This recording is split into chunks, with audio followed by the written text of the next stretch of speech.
Company যত টাকা income করে সেটার পুরো টাকা কি তার ইনভেস্টরদের মাঝে ভাগ করে দেয়? এর অ্যান্সারটা হচ্ছে হ্যাঁ এবং না। কিছু কোম্পানি আছে যারা তাদের ইনকামের পুরো অংশটা তাদের ইনভেস্টরের মধ্যে ভাগ করে দেয়। আবার কিছু কোম্পানি আছে তাদের ইনকামের কিছু অংশ ডিভিডেন্ড আকারে তার ইনভেস্টরদেরকে দিয়ে দেয়। আবার কিছু টাকা তাদের রিজার্ভে রেখে দেয়। এখন এখানে আপনার প্রশ্ন আসতে পারে যে কেন সেই কোম্পানিগুলো তার ইনকামের পুরো টাকাটা ইনভেস্টরদের মধ্যে ভাগ করে দেয় না? এর কিছু মেইন রিজন থাকতে পারে। আমি এখানে আজকে ২ টা রিজন নিয়ে কথা বলব। প্রথমটা হচ্ছে কোনো একটা কোম্পানি হয়তো এখন অনেক ভালো করতেছে এবং তাদের এরকম একটা প্ল্যান আছে যে ৫ বছর পরে বা ১০ বছর পরে তাদের এই পরিমাণ টাকা হয়তো তারা আবার ইনভেস্ট করবে। হয়তো তাদের একটা ল্যান্ড অ্যাকোয়ার করা লাগতে পারে অথবা তাদের একটা নতুন ফ্যাক্টরি ওপেন করা লাগতে পারে। সো তখন এই টাকাটা কোম্পানি কই থেকে পাবে? সে কি আবার ব্যাংকের কাছে যাবে লোন নেওয়ার জন্য? এজন্য তারা কিছু টাকা রিজার্ভে রেখে দেয়।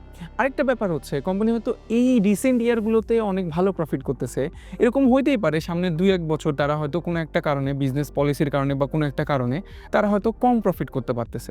হয়তো তাদের অপারেশনে আরও কিছু খরচ হচ্ছে বাইরে থেকে যেটা তাদের ব্যাকআপ দিতে হবে। তখন তারা এই রিজার্ভের টাকাটা ওখানে যাতে ইউজ করতে পারে।